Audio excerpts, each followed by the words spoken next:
ఈరోజు దేవుని మాట 2వ తిమోతి గ్రంథము 4వ అధ్యాయము 7, 8 వచనాలు. మంచి పోరాటం పోరాడితిని, నా పరుగు కడముట్టించితిని, విశ్వాసం కాపాడుకొంటిని. 8వ వచనం. ఇక మీదట నా కొరకు నీతి కిరీటం ఉంచబడి ఉన్నది.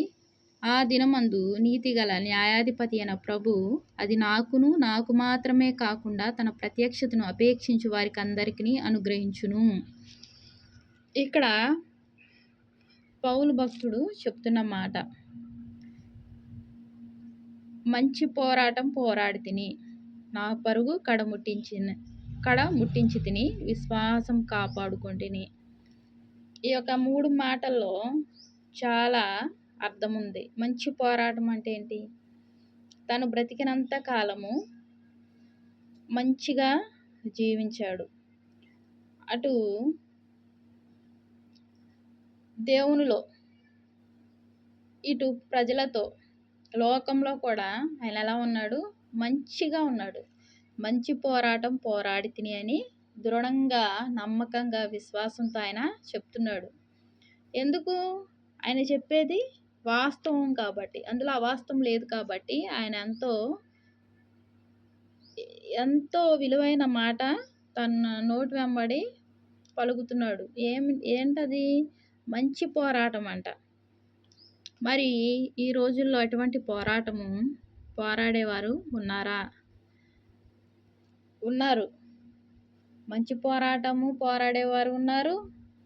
అలాగే వారి యొక్క ఆత్మీయ జీవితాన్ని భంగపరుచుకునేవారు ఉన్నారు. ఆత్మీయ జీవితాన్ని వృద్ధిపరుచుకునేవారు ఉన్నారు.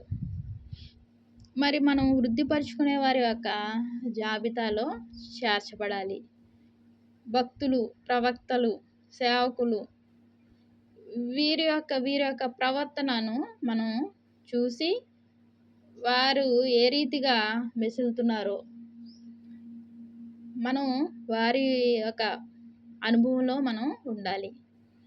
అందరికన్నా ముందుగా ఈ యొక్క పౌలు భక్తుడు ఏమని చెప్తున్నాడు? మంచి పోరాటం పోరాడితిని, నా పరుగు కడముట్టించి తిని, విశ్వాసం కాపాడుకొంటిని. ఆయన యొక్క పరుగు కడముట్టించాడంట. దేనిలో? ఈ యొక్క లోకయాత్రలో ఆయన ఎంతో విశ్వాసంగా, ఇంకా చిన్న మచ్చైనా డాగైనా ఏది లేదు, ఆ రీతిగా ఆయన ప్రవర్తించారు. విశ్వాసం కాపాడుకునే అనుభవం, అవిశ్వాసంలో ఎప్పుడూ చొరబడలేదు. ఆయన యొక్క గత తాలూకపు ఛాయలైతే ఎలా ఉన్నాయి? హానికరుడును, హింసకుడును, దూషకుడును. అది ఎప్పుడు? దేవుని యొక్క రక్షణ అనే వస్త్రాన్ని, దేవుడిచ్చిన రక్షణ వస్త్రాన్ని ఆయన అలంకరించుకొనక మునుపు ఆ స్థితిలో ఉన్నాడు. ఎప్పుడైతే దేవుడిచ్చిన రక్షణ వస్త్రాన్ని ఆయన అలంకరించుకున్నారో పౌలు భక్తుడు ఏ స్థితిలో ఉన్నాడు? మంచి పోరాటం పోరాడే అనుభవంలో ఉన్నాడు. ఆయన మంచి పోరాటం పోరాడటమే కాకుండా ఆయన విశ్వాసాన్ని కాపాడుకోవడం జరిగింది. మరి ఆ యొక్క విశ్వాసము అనే ఆయుధాన్ని ధరించుకొని మంచి పోరాటం పోరాడి ఆయన పరుగు కడముట్టించడం జరిగింది. ఇక మీదట నా కొరకు నీతి కిరీటం ఉంచబడి ఉన్నది. ఏముంచబడిందంట? ఆయన పరుగు కడముట్టించి తిని అని చెప్పారు. ఇక మీదట నా కొరకు నీతి కిరీటం ఉంచబడి ఉన్నది. దేవుడిచ్చే నీతి కిరీటము, దానికి పాత్రుడిగా ఆయన తయారయ్యాడు. ఆ దినమందు నీతిగల న్యాయాధిపతి అయిన ప్రభు అది నాకును. ఏ దినమందు? మధ్యాకాశంలో ఆయన వచ్చినప్పుడు, ఆయన వెళ్ళాడు, దేవుడు మరలా వస్తానని చెప్పాడు. ఆయన వచ్చినప్పుడు మధ్యాకాశంలో, పరలోక పట్టణంలో ఏమవడం జరుగుతుంది? నీతిగల న్యాయాధిపతి అయిన ప్రభు అది నాకు మాత్రమే కాకుండా తన ప్రత్యక్షతను అపేక్షించు వారికి అందరికీ అనుగ్రహించును. ఏమనుగ్రహిస్తాడు దేవుడు? నీతి కిరీటాన్ని అనుగ్రహిస్తాడు. ఒక పౌలు భక్తుడికైనా ఇచ్చేది కాదు,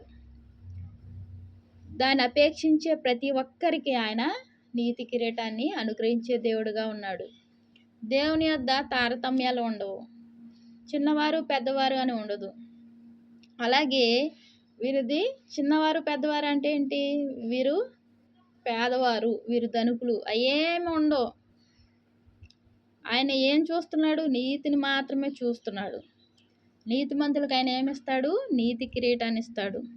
ఆయనను అపేక్షించే వారందరికీ ఆయన ప్రత్యక్షతను, ఆయన వచ్చినప్పుడు ఆయన ముఖ దర్శనం చేసుకునే వారందరికీ, ఆ మధ్యాకాశంలోకి ఆయన వచ్చినప్పుడు ఆయనను ఎదుర్కొనే శక్తిమంతులైన వారందరికీ ఆయన ప్రత్యక్షతను అపేక్షించే వారందరికీ ఆయన ఏమనుగ్రహిస్తాడు? నీతి కిరీటాన్ని అనుగ్రహిస్తాడు. మరి మనం కూడా నీతి గల వారమై మంచి పోరాటం పోరాడుతూ మన యొక్క పరుగు కడముట్టించే వారంగా ఉండాలి.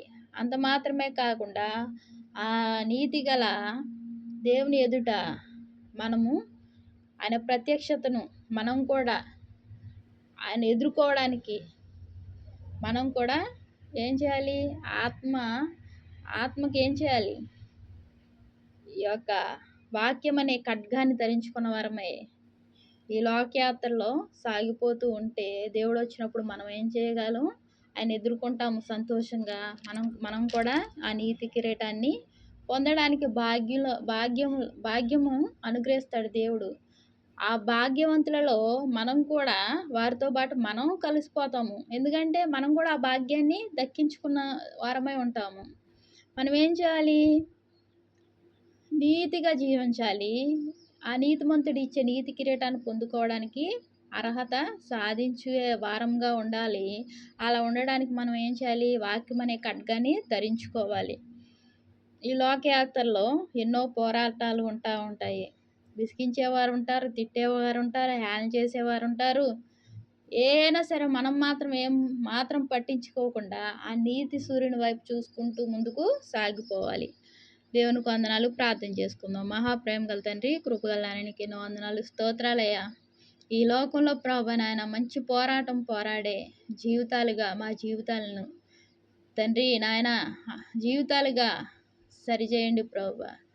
తండ్రి నాయన సులువుగా చిక్కులు పెట్టే ప్రతి పాపంను విడిచిపెట్టి ప్రభా నాయన తండ్రి ఈ లోకయాత్రలో ప్రభా నీతి సూర్యుడు అయిన నీ వైపు చూస్తూ ముందుకు సాగిపోయే కృపను మాకు అనుగ్రహించండి. వాక్యం వింటున్న మా అందరినీ ఆశీర్వదించి దీవించండి అయ్యా. ప్రతి ఒక్కరికి నీతి కిరీటంను తండ్రి దక్కించుకునే కృపను మా అందరికి అనుగ్రహించండి ప్రభు. మేమందరం ప్రభా నువ్వు ఇచ్చే నీతి కిరీటాన్ని పొందుకునే హక్కు కలిగి జీవించే వారంగా ప్రభా మా జీవితాలను ప్రభా నాయన సరిచేయండి అయ్యా.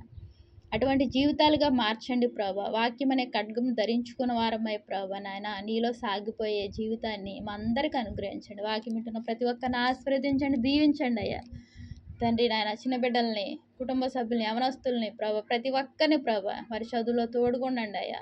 అందరికీ మేలు చేసే దేవుడు అయ్యా తండ్రి. నీలో ఉన్న వారికి ప్రభా నిన్ను ప్రేమించే వారికి అధికమైన ఆశీర్వాదాలు కలిగజేసే దేవా నీకు ఎన్నో వందనాలు, స్తోత్రాలు చెల్లించుకుంటూ నా ప్రభుని ప్రియరక్షకుడు అనే యేసుక్రీస్తు వారి నామంలో అతి వినయంగా బ్రతిమలాడి వేడుకుంటున్నాను తండ్రి. ఆమేన్. Praise the lord.